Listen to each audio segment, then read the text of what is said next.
कुछ एग्रीमेंट, कुछ disagreement.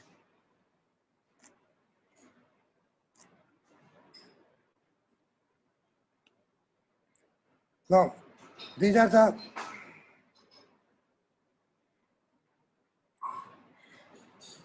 sometime in the families we have a lot of disagreements, just a issue of ego.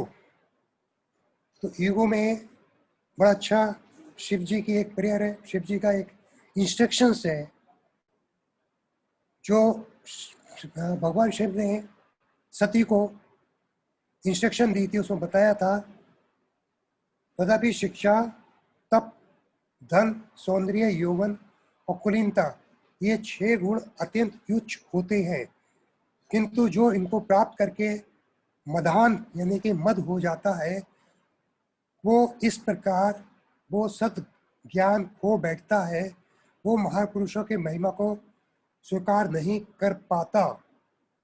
तो इसमें जो regions बताए थे लॉर्ड शिवा ने, 6 रीजन, एक तो नॉलेज, ऑस्टेरिटी यानी तपस्या, मनी पावर, क्लीनलीनेस, कोई को प्योरिटी का भी हमको इस तरीके से एक मद हो जाता है, यौवन का भी होता है, सुंदरता का भी होता है। तो ये जो मद हो जाते हैं, हम जो है सद पुरुषों का जो उनकी भक्ति है, जो उनके गुणों को नहीं देख पाते और हम मद हो जाते हैं। तो उसका सोल्यूशन के लिए सिंपल है, open your mouth after a thought. हम लोग क्या है, बिना सोचे समझे बोलना ही बहुत खतरा होता है। Need to control anger. अपने महाराज महाविष्णु गोस्वामी जी कहते थे, anger is 1 letter short of danger. तो इसलिए एंगर से बचो, it's like a danger. Anger में क्या होता है, हमें मदोशी हो जाती है, हमारी बुद्धि स्मृति नष्ट होती है और साथ में बुद्धि का नाश हो जाता है। इसलिए एंगर से बचना चाहिए। हमें क्या है, घर में जो वीकनेसेस होती हैं एक दूसरे पार्टनर की, वो हमें पता होती है। We know the weakness of our partner, तो हम जो है उस वीकनेस के ऊपर हावी हो जाते हैं। और चौथा पॉइंट क्या बतलाया गया है कि घर में जो लेडी होती है वो अपने फैमिली में जो उसकी जो फैमिली छोड़ के आई है उससे शी इज टू अटैच्ड। तो हमें बोलते समय काफ़ी केयरफुल रहना पड़ता है, कई बार हम रेस्पेक्ट भी नहीं दे पाते। और नेक्स्ट पॉइंट है, forget and forgive all bad memories. हम लोग जो नहीं, हम क्या करते हैं, फॉरगिव तो कर देते हैं लेकिन भूल नहीं पाते, वी डोंट फॉरगेट। महाराज कहते थे हमेशा कि we have to forgive and forget, लेकिन हम जो है भूल तो नहीं पाते थे। हमें 20 साल पहले का भी याद रहता है, कब हमारे साथ ऐसा हुआ था, कब हमको उसने ऐसा बोला था, लेकिन हम उसको माफ़ तो कर देते हैं। तो हमें क्या है, प्रैक्टिस करना पड़ेगा। क्या प्रैक्टिस करना है, उसको भूलने की कोशिश करनी पड़ेगी। हमेशा प्रैक्टिस करते रहना चाहिए और अपना जपे के ऊपर ज़्यादा ध्यान करना चाहिए।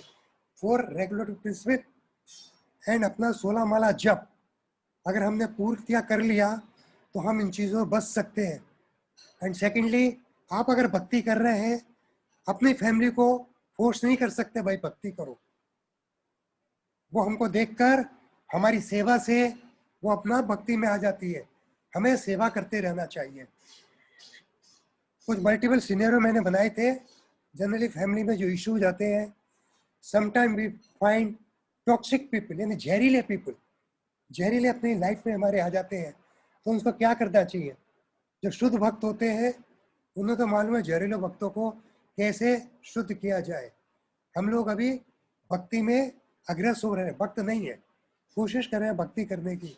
तो हमें क्या करना है, ऐसे जहरीले जो लोग हैं उनसे अवॉइड करना चाहिए। How to deal with our partner who non supportive in our spiritual life. तो उसमें यही है कि सेवा भाव, जो आपका पार्टनर है आपकी सेवा से ही आपके साथ जुड़ेगा। आप उसको प्रसाद खिलाएंगे भगवान का, धीरे धीरे वो अपना भक्ति में आ जाएगा। हाउ टू ओवरकम फ्रॉम सोर मेमोरीज ऑफ द पास्ट। तो वो भूलना सीखना पड़ेगा। जो हमको हमेशा पीछे की जो मेमोरीज है, पीछे की यादें, उसको भूलने की प्रैक्टिस करनी पड़ेगी। How to control our mind when doubt on relationship. तो हमें दूसरे के ऊपर विश्वास, भगवान पे विश्वास और अपने पार्टनर पे विश्वास जगाना पड़ेगा और देखना पड़ेगा कि हमारा पार्टनर भी हमारी तरह ह्यूमन बीइंग है। अपने आप को कंट्रोल करें। एक गलती हमारी सब कुछ बेकार कर देती है और हमें सबसे कोई आशा नहीं रखनी चाहिए। हमें दूसरे से कोई ज़्यादा आशा नहीं रखनी चाहिए और अपनी फैमिली का, अपनी पत्नी का, घर वालों का गुणगान तो करते ही रहना चाहिए। जब ऐसा करेंगे तो डाउट होने का चांस खत्म हो जाता है। हम क्या है, 3 टाइप के डिवोटीज देखते हैं अपनी लाइफ में। एक होते कनिष्ठ अधिकारी, जिस श्रेणी में हम लोग आते हैं। हम क्या है, we are trying to become devotee, हम डिवोटी है नहीं। दूसरा होता है मध्यम अधिकारी, जो ऑल डिवोटीज को और दूसरे को बिलीव करते हैं कृष्णा में और लव टू ऑल डिवोटीज, सभी डिवोटीज को और कृष्णा में विश्वास रखते हैं। और तीसरा है उत्तम अधिकारी। उत्तम अधिकारी जो सब में एक सोल देखते हैं, सब में ही एक आत्मा देखते हैं। हम लोग उस श्रेणी में नहीं आते। कोशिश करने उनकी सेवा करके, सेवा भाव से अपने आप को धीरे धीरे भक्ति में अग्रसर किया जाए। और कम से कम हमें भक्ति में आने के लिए हमें कम से कम सोचना चाहिए, हमें आज ओथ लेनी चाहिए, ऐसी ओथ कि भाई आज हमको गुस्सा नहीं करना है। कम से कम एकादशी वाले दिन तो गुस्सा नहीं करना है। Don't speak on Ekadashi, okay, keep quiet. एक हाथ से ताली तो नहीं बजती, हमेशा कोशिश करें चुप रहें और अपनी जो फाइटिंग स्पिरिट है उसको फ्लाइटिंग स्पिरिट में बना दे। तो क्या है, avoid poisonous person, avoid to argue unnecessarily. और स्पिरिचुअल डिबेट्स नॉट बैड, भगवान के बारे में चर्चा करें, लेकिन ज़्यादा डिबेट उतना ही रखा कि जितना बहस ना हो। Practice slowly, it is long process, तो धीरे धीरे अग्रेसर होना है। Grow more in Krishna consciousness, always remember that Radha Neel Madhav is with us. और हमें हमेशा याद रखना पड़ेगा भगवत गीता का आखिरी श्लोक, यत योगेश्वर कृष्णो यत्र पार्थ धनुर्धा। क्या बताया, जहाँ भगवान कृष्ण है, योगेश्वर है वहां, और जहां परम धनुर अर्जुन है वहीं ऐश्वर्य, विजय, अलौकिक शक्ति तथा नीति भी निश्चित रूप से रहती है। संजय बोलते हैं ऐसा मेरा मत है। Important points to note, Srila Prabhupada used to say that don't start preaching at your home. They are not going to accept you as a guru. हम लोग कोशिश करते हैं अपने घर में पत्नी को, अपने पति को प्रीच करना शुरू कर देते हैं। प्रभुपाद जो कितने बड़े अधिकारी थे, जो उत्तम अधिकारी थे, वो भी अपने घर में प्रीच नहीं कर पाए। हम तो किस खेत की मूली है। इसलिए घर में प्रीच करने की कोशिश ना करें। आपको they will not accept you as guru. Control your mind with 4 regulatory principle and do your regular japa. ये हमारा प्रिंसिपल रहना चाहिए। तो इसलिए बड़ा अच्छा बताया है, राम जी की चिड़िया, राम जी की खेत, खाओ चिड़िया भर भर पेट, जीना कितने दिन कितने, फिर काय का कलेश। साबे पुमसाम परो धर्मो, यह तो वक्तो छोड़ सकते। संपूर्ण मानवता के लिए परम वृत्ति वही है जिसके द्वारा सारे मनुष्य दिव्य भगवान की प्रेमा भक्ति प्राप्त कर सकते हैं। ऐसी भक्ति अकारण और अखंड होनी चाहिए। जो हम भगवान को भक्ति करते हैं वो अनंत प्रकार की होना चाहिए। अनंत प्रकार की मतलब नथिंग एल्स एक्सेप्ट कृष्णा। ऐसी भक्ति करें। एक इसमें जैसे भागवतम के पहले अध्याय के 10वें श्लोक में बताया है, ये हमारा मंदा यानी मंदा क्या होता है? सुमंदो मंत भागा और दु प्रत्यया क्या है? हम लोग हमेशा विचलित रहते हैं, अभागे हैं और पथभ्रष्ट हैं। सुगंध मतिया, मंदा मीन्स हमेशा आलसी है इस कलयुग में। उसको देखते हुए हमें आगे अपनी भक्ति अग्रसर करनी चाहिए। मेटेरियलिस्टिक पीपल जनरली दो प्रकार के, एक होता है ना तो मैं तुझे करने दूंगा ना खुद करूंगा, दूसरे प्रकार के ओके मैं नहीं करूंगा तुम करो। लेकिन तीसरे प्रकार के वो होते हैं जो जनरली न्यूट्रल होते हैं, दे डोंट बॉदर। इसलिए सबसे अच्छा है भक्ति में अग्रसर होने के लिए चेतन चरितमृत में भगवान चेतन महाप्रभु कहते थे,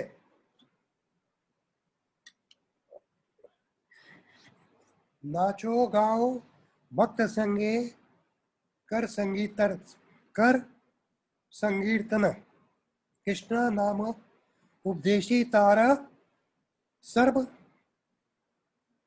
जन। तो क्या है?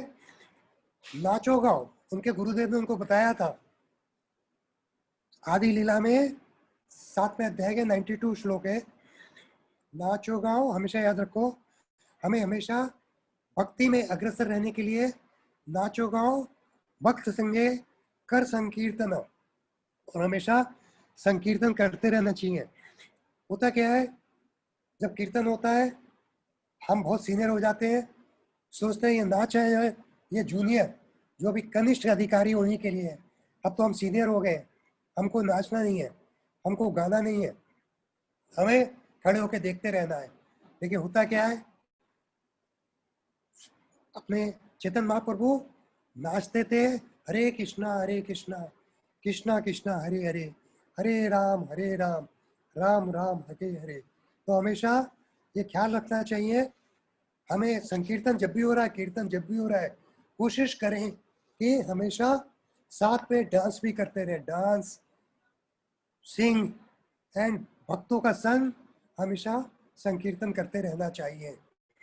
My dear child, continue dancing, chanting and performing Sankirtan in association of devotees. Further, go out and preach the value of chanting Krishna Nama, for by which this process you will be able to deliver all fallen souls. इसलिए हमें याद रखना पड़ेगा, नाचो गाओ भक्त संगे कर संकीर्तन। अभी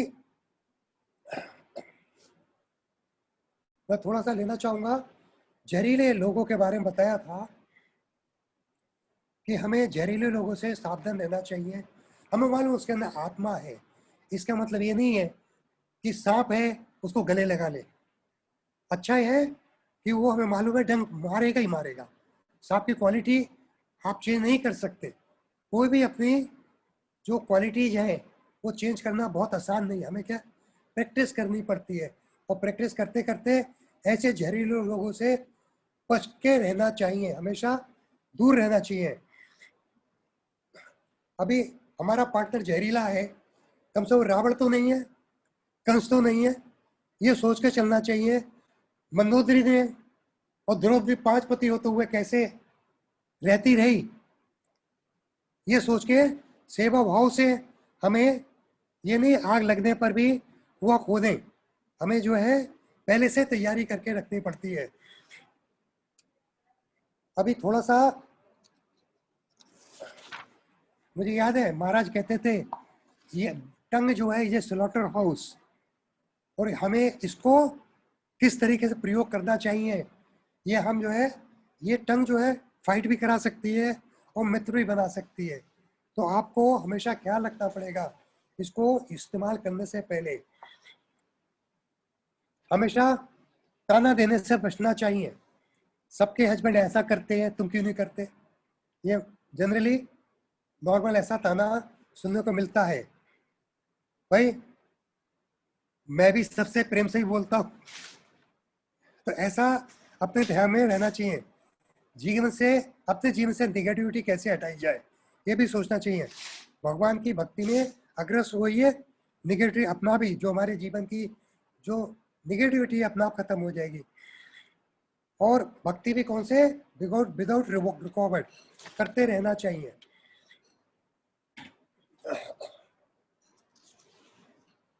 एक बात ख्याल रखें, एक बहुत अच्छा श्लोक मैंने देखा था 4.3:19, उसमें शिव जी बताते हैं सती माता को इंस्ट्रक्शन देते हैं, बताते हैं कि कोई शत्रु के बाणों से आहत हो तो उसे इतनी व्यथा, इतनी पीड़ा नहीं होती जितनी कि अपने स्वजनों के कटु वचनों से होती है। तो इसलिए रात दिन हृदय में वो क्या चुपती रहती है। तो इसलिए अपने स्वजनों से बचने, अपने स्वजनों को जो पीड़ा देते हैं उससे बचना चाहिए। तो क्या कितना अच्छा बताया है, शत्रु के बाणों से आहत आप इतना नहीं होते। तो इसलिए जब सती माता, उनके पिता के घर में यज्ञ हो रहा है और भगवान शिव को नहीं बुलाया गया, तो सती माता तीसरे अध्याय में 4th कैंटो में कोशिश करती है भगवान को बताने की कि मुझे जाना चाहिए, कि पिता मित्र के घर में जो हमारे अपने मिलने वाले हैं उनके घर में जाने के लिए कोई इनविटेशन की जरूरत नहीं होती। तो भगवान उसके उत्तर में जो बताते हैं वो यही है, सबसे पहले कि किसी दूसरे घर में भले ही वो अपना संबंधी हो, मित्र हो, ना जाए जब तक वो मन से वो क्षुब्ध ना हो। अगर वो मन से क्षुब्ध है, वो मन से परेशान है और वो अतिथि के तन्वी प्रकृति से अगर कुछ लोगों को देखकर वो आपसे घृणा करता है, आपसे अगर वो जेलसी करता है, तो अब उससे बचे। तो ऐसे तो बिल्कुल ना जाए। तुम, वो साथ में बताते हैं, तुम अपने पिता की सबसे प्यारी बेटी हो, तुम उसके घर में सम्मानित नहीं होगी, फिर भी सम्मानित नहीं होगी, क्योंकि वो हमसे, वो तुम्हारे पति से घृणा करता है, और तुम अगर जाओगी तो तुम्हें दुख होगा। भगवान और आगे बताते हैं, जो मिथ्या अहंकार से प्रेरित होकर सदैव मन से तथा इंद्रियों से संतापित रहता है, वो सर्वसिद्ध पुरुष को, ऐश्वर्य को सहन नहीं कर पाता। तो ऐसा व्यक्ति जो दक्ष प्रजापति है वो मेरे से ईर्ष्या करता है। और सबसे इंपॉर्टेंट श्लोक जो बताया था, सत्वम विशुद्धम वसुदेव, तो ये बताया था कि मैं कृष्ण, शुद्ध कृष्ण चेतना में भगवान वसुदेव को सदैव नमस्कार करता रहता हूँ। कृष्णा भावनामृत में सदैव शुद्ध चेतना है, इससे वसुदेव नाम से ही अविहित श्री भगवान को बिना किसी प्रकार का दुराव का अनुभव होता है। तो मैं तो हमेशा भगवान की चेतना में रहता हूँ। हुआ क्या था, जो पिछली बार यह हुआ था, दक्ष प्रजापति जब एंटर हुए उस यज्ञ में, ब्रह्मा जी और शिव जी को छोड़ के सब खड़े होकर उनका स्वागत किया। लेकिन ब्रह्मा जी जो कि पिता थे दक्ष प्रजापति के, और शिव जी जो हमेशा भगवान में तल्लीन रहते हैं, वो तो हमेशा जाप करते रहते हैं, उनको छोड़ के बाकी सब खड़े हुए। इससे दक्ष प्रजापति ने उनको काफी प्रताड़ित किया, और प्रताड़ित करने के बाद, और उसके बाद उन्होंने ये जो नया युद्ध किया, जब पानी देता है जो नया युद्ध किया, उन्होंने उनको नहीं बुलाया, उनको इनवाइट नहीं किया। तो ऐसा उनको अपमान, उनको इतना इतना अपना अपमान महसूस हुआ कि मेरा दामाद है और मेरे लिए ये स्वागत के लिए खड़ा नहीं हुआ। तो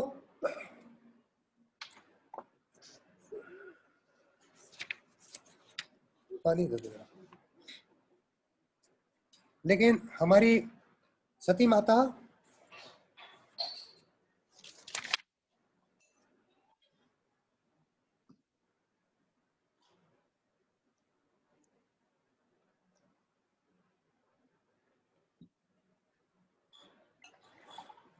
भी काफी अड़ गई, नहीं मुझे तो जाना है। तो भगवान शिव ने यही कहा, ठीक है तुम जाओ, जा सकती हो, लेकिन तुम्हें आके जाके गुस्सा होगा, बताया था। और क्या क्या इंस्ट्रक्शन दिए ये भी पढ़ सकते हैं। थरथराती व्याकुल होकर अपने आप को, जो सती माता है, मानो वो अपने लास्ट में तीसरे अध्याय में आता है, उन्होंने अपने पति को ऐसे देखा जैसे उन्हें भस्म कर देंगी और थरथराते हुए बाहर निकल गई। लेकिन शिव जी के जो और जो अनुचर थे, और वो नंदी के साथ उनके साथ हो लिए और उनको उन्होंने बैल पर बैठा लिया, नंदी बैल पर, और बाजे गाजों के साथ बारात बना के उनको ले गए, जुलूस बना के। अभी उन्हें अकेला जाकर सब उनके जो जितने भी अनुचर थे और साथ में सती माता के गए, फिर एक विशाल जुलूस बना के वो वहां पे यज्ञशाला में पहुंचे। सती माता ने देखा, वहां पहुंचने पर उनके पिता ने उनका कोई स्वागत नहीं किया, क्योंकि माँ उनकी बहनों ने तो आंखों आंखों से स्वागत किया, दबी जबान से, लेकिन उनके पिता ने उनका कोई स्वागत नहीं किया। शिव के अनुसार वहां पे उन्होंने देखा शिव जो है के लिए, उनके लिए कोई भाग, कोई वहां नहीं छोड़ा गया था भगवान के लिए। तो ऐसे उनको थोड़ा सा और उनका दिमाग जो है, तो उन्होंने जो है अपने पिता से बात करनी शुरू करी और उनको काफी प्रताड़ना दी, और साथ ही उन्होंने कहा कि ये अयोग शरीर को जिसे मैंने आपसे प्राप्त किया है अधिक काल तक धारण नहीं रखूंगी।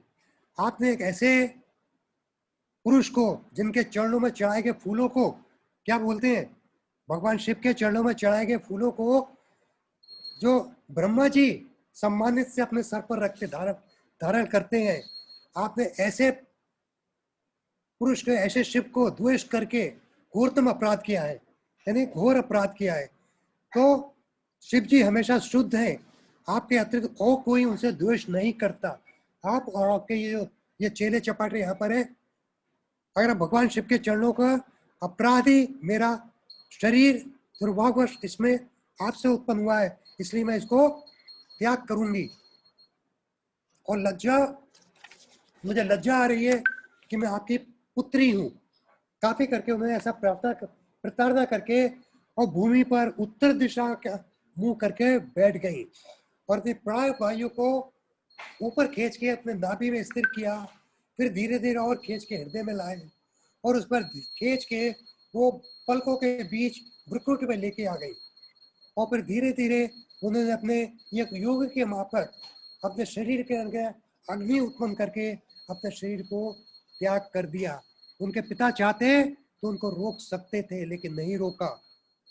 और इस तरीके से जब उन्होंने अपना शरीर छोड़ दिया, तो उनके जो साथ आए हुए थे, जो अनुचर आए हुए थे, उन्होंने वहां पे डिस्टर्ब करने के चाह रहे थे, लेकिन भृगु मुनि ने संकट ताड़ कर एकदम अग्नि में दक्षिण की ओर एक उन्होंने आहुति दी, जिससे तुरंत वहां पे सैकड़ों हजारों देव पुरुष उत्पन्न हो गए, और जिन्होंने इन भूत प्रेतों को वहां से, जो बाकी अग्नि की जो अंजलि समधियां थी, उनसे पकड़कर भगा दिया। तो अग्नि में आहुति डालने से जो हजारों देवता उत्पन्न हुए, वो प्रभु देवताओं ने, ये प्रभु नाम दिया है अपने भागवत में, उन्होंने उन यज्ञ की अंजलि समिधाओं से आक्रमण करके उन सब अनुचरों को, तो वो अनुचर वहां पे गायब हो गए, भाग गए इधर उधर तितर बितर होके। अब नारद जी ने भगवान शिव को जाके ये सूचना दी कि भाई ऐसा ऐसा हो गया है, सती ने अपना देह त्याग दी है। अब शिव जी को बहुत क्रोध आया, वो खड़े हुए अपने जो बालों से एक उन्होंने बाल का एक गुच्छा तोड़ के नीचे पटक दिया, और एक आकाश के समान ऊंचा 3 श्याम वर्ण का, आकाश से ऊंचा बताया, एक असुर उत्पन्न हुआ। और वो कैसा था, उसमें 3 सूर्यों की उसमें प्रकाशमान था, और जिसने एक नरमुंडों की माला पहन रखी थी, उसका नाम था वीरभद्र। उसने हाथ जोड़ के शिव जी से प्रार्थना की, बतलाइए मेरे को क्या। इंस्ट्रक्शंस है। वो घोर गर्जना करते हुए शिव के अंश से अनूप के साथ लेकर वीरभद्र मृत्यु का भी वध करने में समर्थ था। वो इस तरीके से ताकतवर था कि वो मृत्यु का भी वध कर सकता था।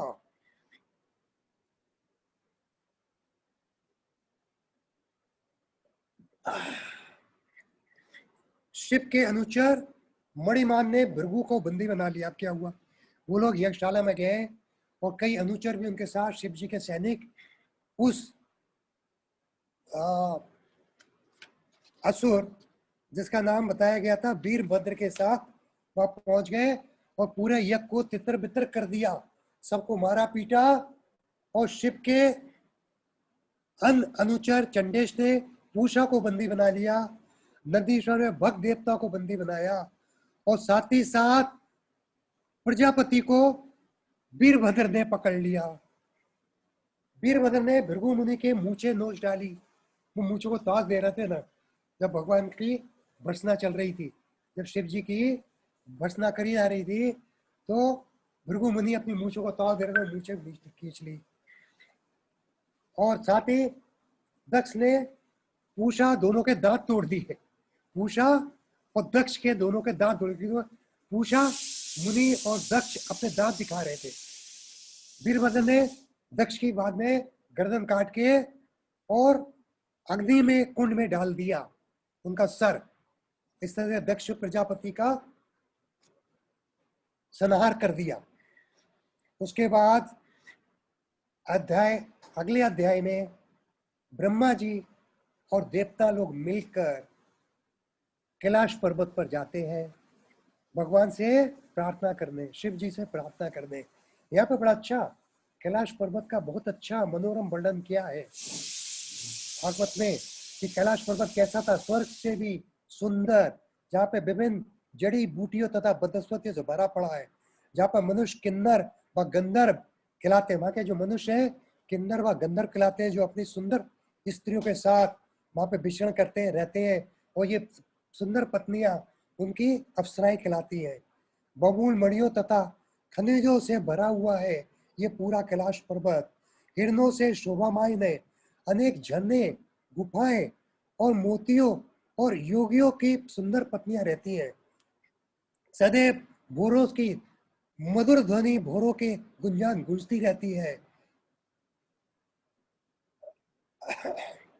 कोयले सदा कूकती रहती हैं, अन्य पक्षी करलब करते रहते हैं।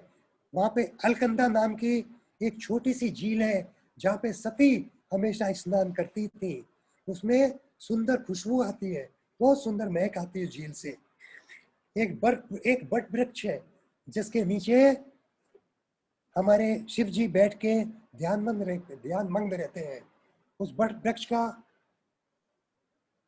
साइज दे रखा है, वो साइज है 600 मील फैला हुआ, 800 मील ऊंचा, यानी कि योजन में दे रखा है।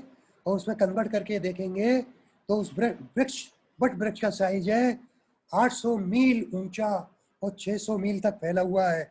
और सबसे बड़ी बात है वहाँ पूरा शांत वातावरण है, कोई पक्षी उस वृक्ष के ऊपर नहीं है, ताकि भगवान की, शिव जी की जो है, जो हमेशा चेंट करते रहते हैं हरे कृष्णा महामंत्र, भगवान का हमेशा जाप करते रहते हैं, उनको कोई डिस्टरबेंस ना हो।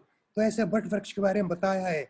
ऐसे ऐसे वातावरण देख के जब वहां पे ब्रह्मा जी के साथ और जब सारे देवता वहां पे पहुंचते हैं, वो भी दंग रह जाते हैं। ऐसा मनोमरम, ऐसा मनो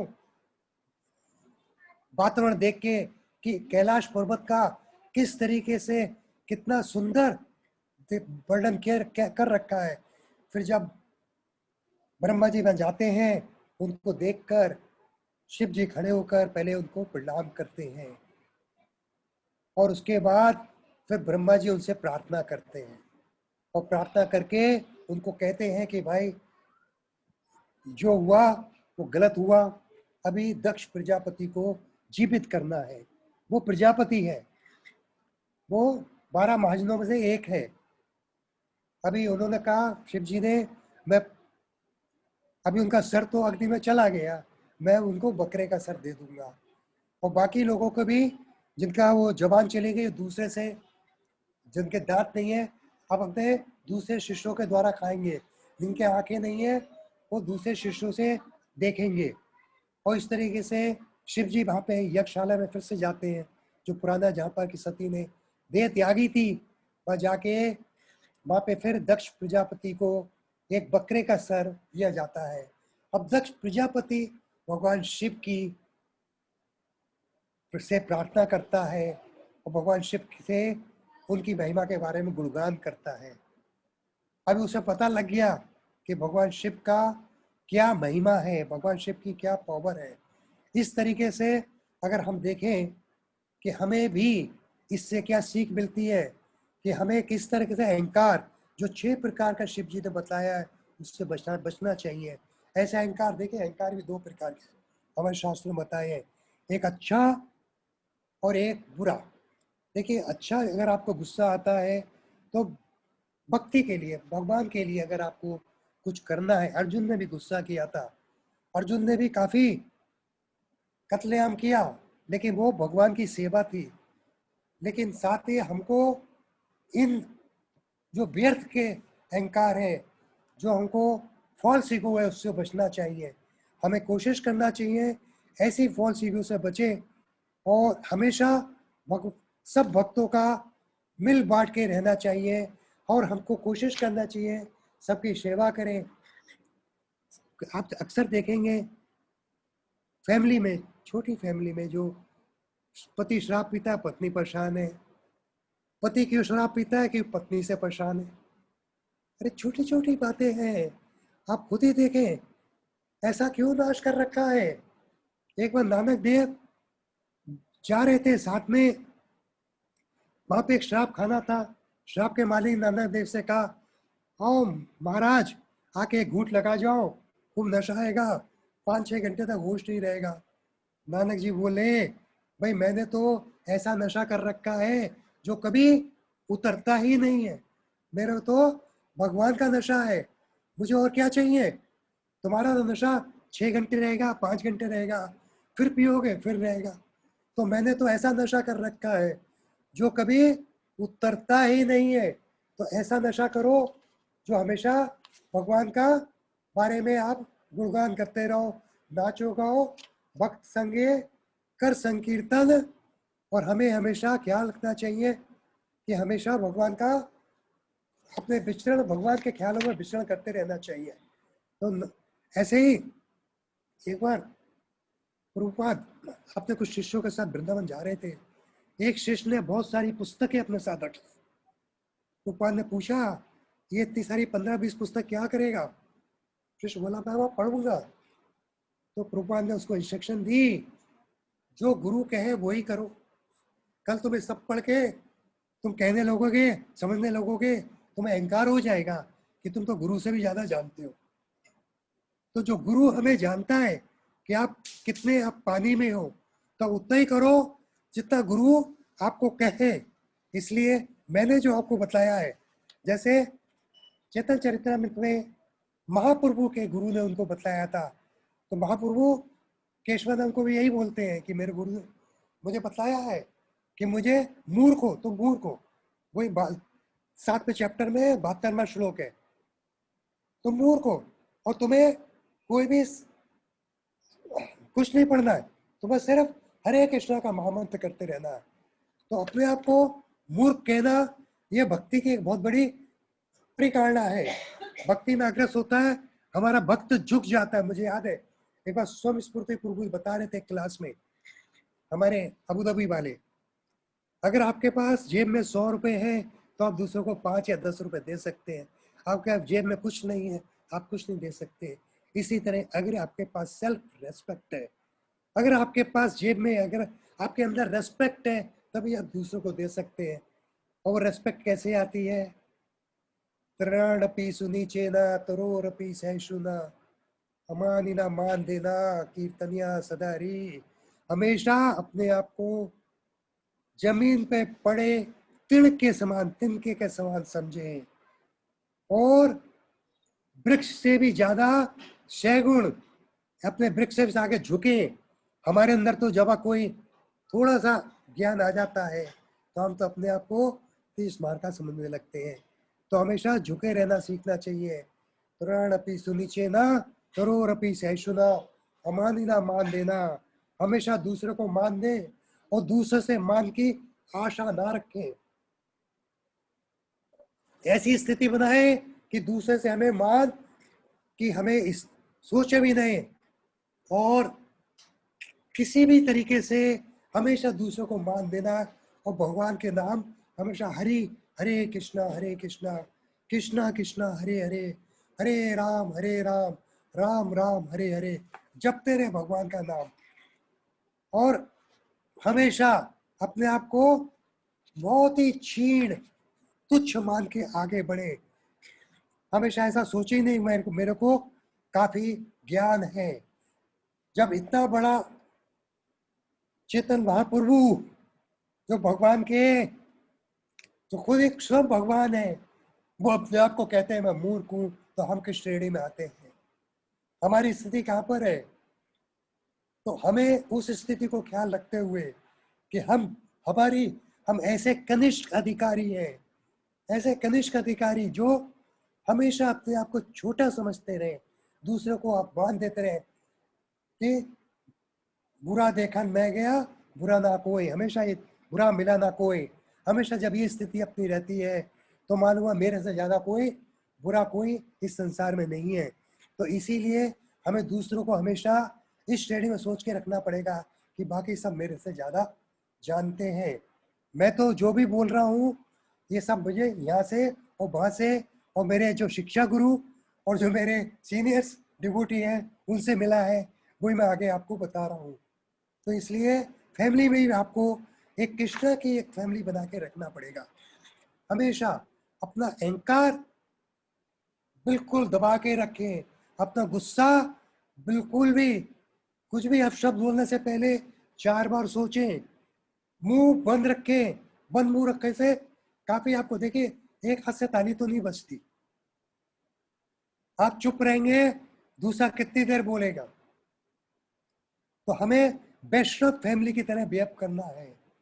हम जो है भक्ति में आगे हैं तो हमें कोशिश करनी है हम भक्त बन के रहें।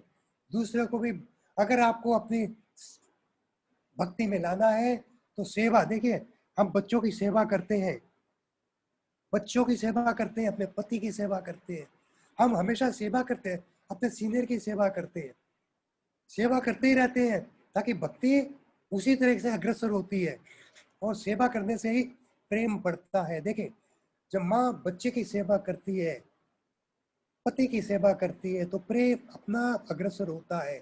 इसलिए भगवान से प्रेम भी ऐसी जागृत होगा जब हम भगवान की सेवा करेंगे। मुझे हमेशा एक श्लोक याद रहता है, दूसरे अध्याय का 59वां श्लोक, रस वर्जम रसो अपीयस परम दृष्टवा निवर्तते। पूरा श्लोक क्या है? विषया विनिर्वर्तन्ते निरारस देना, रस वर्जम रसो अपीयस परम दृष्टवा निवर्तते। इसकी आखिर की 2 लाइनें हमेशा याद रखें। हमारा मन जो है, जब हमारे अंदर रस भर जाता है भगवान के नाम का, रस वर्जम रसो अपीयस, जब भगवान के नाम का हमारे अंदर दृढ़ प्रत्यक्ष हो जाते हैं, हम भगवान के नाम पे सेवा हमारे अंदर भर जाती है, रस वर्जम रसो अपीयस परम दृष्टवा निवर्तते, तो हमारे अंदर अपना भी आप दृढ़ प्रत्यक्ष हो जाते हैं भगवान की सेवा में। आपको भगवान की सेवा करने में आनंद आने लगता है। जब तक रस नहीं बढ़ता तब तक आपको व्याय कामान या श्रवण, जब तक आपको रस नहीं बढ़ता तब तक आपकी इंद्रियां जो है बहती रहती है दूसरी जगह। आपका मन खाली नहीं रह सकता, मन में आपको कुछ ना कुछ भरना ही पड़ेगा। इधर आप जो मेटेरियलिस्टिक हो जाओ या फिर आध्यात्मिक हो जाओ, ये आपको कोशिश करना है कि मन के अंदर क्या भरा जाए। जहाँ खाली मन, खाली जो मन है वो शैतान का घर कहलाता है, तो इसलिए खाली तो रखना नहीं है। तो क्या करना है, अपने मन के अंदर भगवान को भर ले, रस वर्जम रसोपियत, हमेशा यह फार्मूला याद रखें। और हमेशा दूसरा फार्मूला है जो मैंने आपको बताया था, 71वां श्लोक है दूसरे अध्याय का, व्याय कामान या सर्वान उमामश्चरति निस्पृहा निर्ममो निरंकारा सा शांति अधिगच्छति। इसमें बताया गया है निर्मम हो जाओ, निरंकार हो जाओ। आपको निर्मम कह रहे हैं, मेरे को प्रभु ने गाली दे दी, लेकिन भगवान कहते हैं निर्मम हो जाओ, ममता छोड़ दो। ममता करो तो किससे? भगवान से। तो परिवार से क्या करा जाए? परिवार से भी करो, लेकिन उतनी करो जितनी जरूरत है। भगवान ने दया करके आपके ऊपर बहुत सारा, भगवान तो क्या है, हे जो बिल्कुल हे कृष्णा करुणा सिंधु है, वो तो करुणा का सिंधु है, दया करके आपको एक परिवार दे दिया। लेकिन हमारा जो सही पिता है वो कौन है? भगवान कृष्ण। हमेशा हमेशा याद रखना पड़ेगा। तो हमेशा अपनी, तो क्या हुआ, निर्मम बनने का मतलब ये नहीं है कि आप परिवार से निर्ममता करो, नहीं। आप निर्मम हो जाओ बाकी संसार से, अपनी मेटेरियलिस्टिक जो हमारी आदतें हैं उनसे, और अहंकार छोड़ दो। साथ ही साथ ब्याह कामान, अपनी कामनाएं, देखिए कामना बड़ा मुश्किल होता है। आज कामना हमने की एक साइकिल की, फिर अच्छा दूसरों का देखा स्कूटर, हमें करे को स्कूटर चाहिए। तीसरों का देखा ये आगे मारुति जा रही है, मुझे मारुति चाहिए। अब मुझे कार चाहिए, 4 पहिया चाहिए, कम से कम धूप और पानी से तो बचेंगे। फिर देखा दूसरे की और बड़ी कार, अब तो मुझे बड़ी कार चाहिए। तो ये हमारी जो इच्छाएं हैं जिसका कोई अंत नहीं है, जितनी इच्छाएं होंगी उतनी बढ़ती जाएंगी। हमें इच्छाओं को कंट्रोल करना है। तो ब्याह कामान या सरमान, और हमें उमाम चरती निस्पृहा, इस स्पृहा को निस्पृहा बनाना है। और निर्ममो निरंकारा, और ये अच्छा फार्मूला भगवान ने बता दिया, अहंकार छोड़ दो, निर्मम हो जाओ संसार से, और शांति प्राप्त हो जाएगी। तो 2 फार्मूले हमने देखे, रसवर्जम रसोपियस, और दूसरा देखा अहंकार छोड़ दो। अब इस क्लास में मेरा वार्ता ज़्यादा है, मैं चाह रहा हूँ बाकी प्रभु और माता जी अपना वीडियो ऑन करके अपना मेरे को कुछ प्रश्न पूछें, ताकि मैं कोशिश करूँगा आपके उत्तर देने की। हमारा 10-15 मिनट है जब हम चर्चा कर सकते हैं। ये क्लास चर्चा का ज़्यादा है, ताकि प्रभु को माता जी को देख सकूं और उत्तर देने की कोशिश कर सकूं। हरे कृष्णा। हरे कृष्णा प्रभु जी। प्रभु इसमें चैट बॉक्स भी होगा, मेरे ख्याल चैट बॉक्स में कोई प्रश्न पूछ सकते हैं। हरे कृष्णा प्रभु जी। चैट बॉक्स में कोई प्रश्न आया है? हरे कृष्णा हरे कृष्णा प्रभु। प्रभु जी, मेरा एक प्रश्न है। हरि बोल, सुनाई दे रहा है? हम आपकी आवाज कम आ रही है जरा। हरे कृष्णा। हरे कृष्णा प्रभु। अभी सुनाई दे रहा है? हाँ जी जरा। मेरा एक प्रश्न है प्रभु जी, जी हाँ प्रभु। कि आपने जैसे बताया कि भक्ति में हमें एकदम नम्र रहना चाहिए। क्या रहना चाहिए? आपने बताया कि भक्ति में हमें एकदम नम्र रहना चाहिए जी हाँ। और सहनशील रहना चाहिए। जी हाँ। जी हाँ। तो कभी कभी ऐसा भी परिस्थिति आता है कि हमें भक्ति में रहते हुए भी गुस्सा करना पड़ता है, या किसी को करेक्ट करने के लिए भी कुछ यूज करना पड़ता है। तो प्रभु, वैसे समय में कैसे हमको एडजस्ट किया जाए? प्रभु सीनियर डिवोटीज आपको गुस्सा नहीं करेंगे तो आप सुधरोगे ही नहीं। गुस्सा भी 2 प्रकार का है, एक बता दिया हाँ अच्छा गुस्सा, एक बुरा गुस्सा। अच्छा हाँ बुरा वही आपको सुधारने के लिए किया गया है, भगवान के लिए किया गया है, आपको हाँ भगवान की राह में लाने के लिए किया गया है। बुरा अच्छा जो मैं अपने लिए अपने अहंकार ही बस कर रहा हूँ। हाँ हाँ। अगर मुझे कोई गुस्सा नहीं करेगा तो मैं कैसे सुधरूंगा? मैं तो जब सही शुरू बात। शुरू भक्ति में आया था, संतोष प्रभु सज्जन ये अपने स्वामी स्फूर्ति प्रभु जब क्लास लेते तो यार 2000 की बात है, मैं अपने आप को छुपता था कि अभी मेरे से श्लोक पूछेंगे, सुनेंगे। तो मैं अपने को हाँ पीछे छुपाता था भक्तों से कि मेरी सूरत ना दिख जाए उधर। तो वो हमेशा जो उन्होंने सिखाया वो पहले याद कर लो, उसके बाद आपको प्रसाद मिलेगा। तो उनका भी गुस्सा सुनते थे हम लोग। तो गुस्सा तो करेंगे ही, वो अच्छा गुस्सा है, उससे आप भक्ति में अग्रसर होंगे।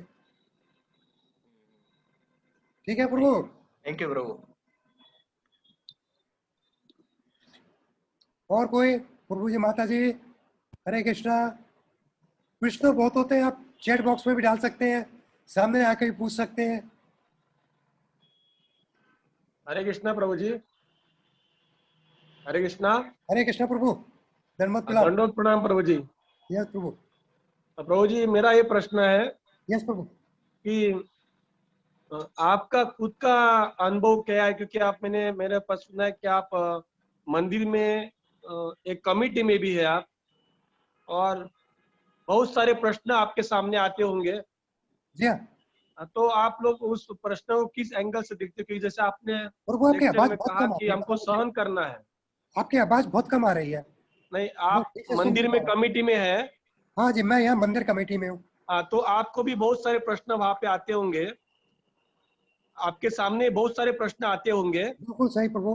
तो उस टाइम पे आपने जैसे लेक्चर में कहा, तो किस तरह आप इस चीज को टॉलरेट करते हुए सभी को प्रोत्साहित करने का प्रयत्न करते हैं, वो जानना चाहता हूँ।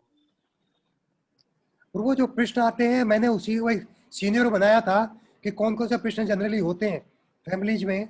इसलिए मैंने एक अपने उसमें जो चार्ट बनाया था, उसमें 8-10 पॉइंट रखे थे कि ये प्रश्न जनरली लोगों के होते हैं, कि जनरली जहरीले लोगों से बचना पड़ जाता है।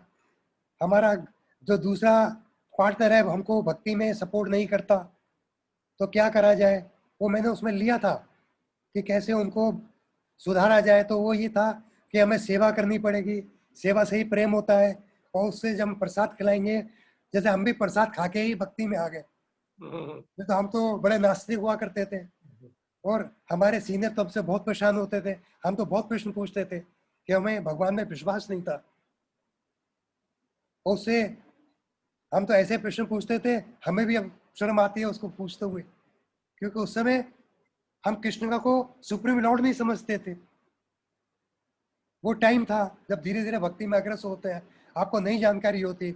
जब आप मेटलिस्ट लाइफ में रहते हैं तो हमको नहीं मालूम भगवान कृष्ण जो ही सुप्रीम लॉर्ड है। हम तो सब समझते थे कोई सुप्रीम परमात्मा है, जिसका कोई चेहरा, जिसका कोई सूरत नहीं है, ये प्रकृति भगवान है। लेकिन हमें धीरे धीरे जब पता लगा, भगवत गीता पढ़ी, तो थोड़ा ज्ञान हुआ। और इन हमारे सीनियर जो हमारे जो चाहे देवकी नंदन प्रभु महाराज हो, आप हो, सबसे सीखा। नहीं आप भी नहीं। बताते रहते हैं महाराज के बारे में कुछ ना कुछ, 1 to 1। तो धीरे धीरे नोट करते रहते हैं, डायरी लिखने की प्रथा महाराज ने चला दी। बहुत आज कोई अच्छा। 15-16 डायरी है जिससे हम पढ़ के अपना लेक्चर तैयार कर सकते हैं। वो बहुत काम आती है सारी डायरियाँ। जो नहीं लिखते हैं वो कोशिश करें लिखना चालू करने में। मैंने देखा बाकी लेक्चर्स में से हमारे भगवान के हमारे महाराज के शिष्य ही डायरी लेके बैठे होते हैं, बाकी तो कोई डायरी लेके आता नहीं है। यस, बहुत सुंदर प्रभु जी, बहुत सुंदर। ये आदतें तो पड़वा दी ना, आदतें हम्म, सुधारना बहुत आसान नहीं होता, आदतें यस। चेंज करना। एक मुझ में विजंती माला माता जी ने एक ग्रंथराज में लिखा था आदित्य के बारे में, बड़ा अच्छा मुझे याद आ गया है।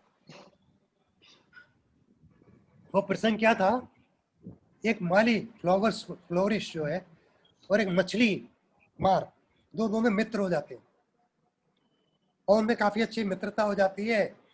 एक बार माली ने, सुना होगा प्रभु, इस बोलिए बोलिए। मित्र आप मेरे घर भोजन के लिए आइए। वो भोजन के लिए आता है, मछली का टोकरा लेके आ जाता है। अब मालिक तो मछली खाता नहीं, उसने बाहर रख दी मछलियां। उसने अपना मित्र का कमरा खूब सुगंधित फूलों से सजा दिया। अब मित्र को जो सैन कष्ट दिया, वो खाना ना खा के वहां पे उसको नींद ही नहीं आ रही है, बड़ा परेशान, बार बार उठे परेशान हो, क्योंकि उसको खुशबू की आदत नहीं है। मुझे याद है मैं एक बार कोचीन में रहता था सन 76 में। वहां पे जब हम सी बीच में जाते थे, बहुत भयंकर बदबू आती थी, मुंह पर रुमाल रख के जाना पड़ता था। वहां रहने वाले तो मजे से वहां रहते थे कि उनकी आदतें बन चुकी थी। वो यार इस मच्छी मार का हुआ, वो फिशरमैन जो है परेशान हो गया, करवटें बदलता रहा। उसने मित्र को बुलाया, मित्र मुझे तो इस खुशबू में, आपके फूलों की सुगंध में मुझे तो नींद आएगी नहीं। तो मित्र ने क्या करा, वो जो पल्ला लाया था मछली का, वो उसके कमरे में जाकर रख दिया। उसकी जो खुशबू है मछलियों की, वो लेके वो पस्त होके सो गया। तो जो आदत थी उसको मछली की दुर्गंध में, जो हमें नहीं है, तो वो आदत चेंज नहीं होती। तो इसलिए आदत सुधारने के लिए बहुत आसान नहीं होता, धीरे धीरे सुधारी जाती है आदतें चेंज करना। हरे कृष्णा। हो सकता है सबको समझ में आ रहा हो, ये मुझे Yes, याद yes, रहेगा वैजयंती माला माता जी का, ग्रंथराज का। yes, प्रभु जी। एक और प्रश्न है प्रभु जी, यस प्रभु। अंतर्यामी प्रभु का है, वो आपको अभी पूछेंगे। मसरा तो जोर से बोलना उनको। अंतर्यामी प्रभु थोड़ा जोर से बोलिएगा। अरे हरे आप कृष्णा, लोगों को पता धन्यवाद नहीं, प्रणाम प्रभु जी। सुनाई नहीं दे रहा है, मोबाइल से शायद हरे ज्यादा। कृष्णा, हरे हरे कृष्णा प्रभु। धन्यवाद प्रणाम प्रभु जी। धन्यवाद प्रणाम प्रभु। प्रभु जी, कौन बोल मेरा रहा है? प्रश्न ये है कि एक्चुअली थोड़ा मैं लेट ज्वाइन हुआ था, इसलिए आप नम्रता वगैरह में बहुत सुंदर, नहीं, आवाज नहीं आ अच्छा रही प्रभु मेरे को। सुने। हरे कृष्णा। हरे कृष्णा प्रभु। अभी आ रहा है प्रभु जी? हाँ जी, हाँ जी। हाँ, तो मेरा प्रश्न ये है प्रभु जी कि हम प्रयास करते हैं कि नम्रता रखने की, कि हम जानते हैं शास्त्र का, भगवद गीता प्रयास करने भागवतम की। का, सॉरी, प्रयास करते हैं नम्रता रखने के लिए, हाँ जी। कि हम नम्रता लाने का प्रयास करते हैं। हम भागवतम में या भगवद गीता में या गुरु महाराज के लेक्चर सुन के हम जानते हैं कि नम्रता यस है प्रभु। जो तो सब भक्त का महान गुण है, लेकिन प्रयास कर रहे होते हैं, फिर उसमें हम विफल हो जाते हैं, जैसे कि फिर बाद में किसी भक्त के साथ प्रयास अनबन नहीं, हो जाता भगवान है, ने नहीं झगड़ा। बताया ना, भगवान ने ऐसे ही बोला है। 8वें अध्याय का है ना एक श्लोक। कौन सा श्लोक है? अभ्यास योग युक्तेन चेष्टा न काम्य।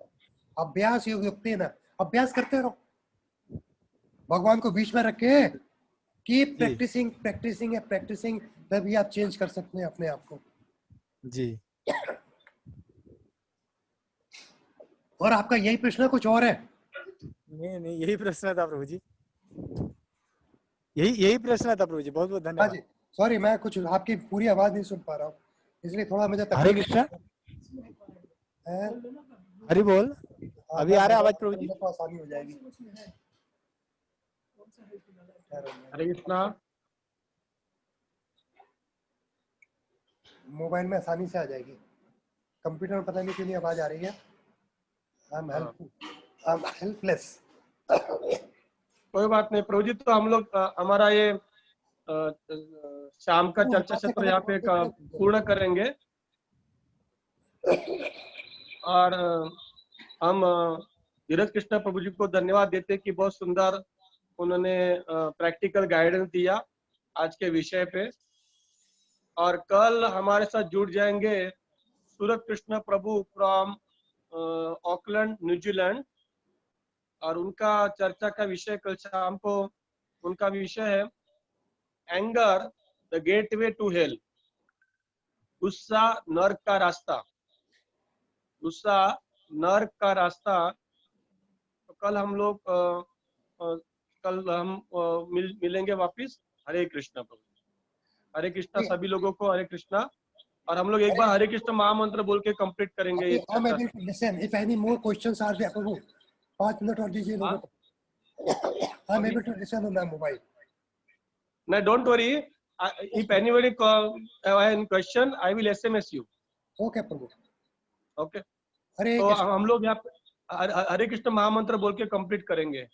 हरे कृष्णा हरे कृष्णा कृष्णा कृष्णा कृष्णा हरे हरे, हरे हरे, हरे हरे राम, हरे हरे राम, राम राम, राम, हरे हरे। हरे हरे।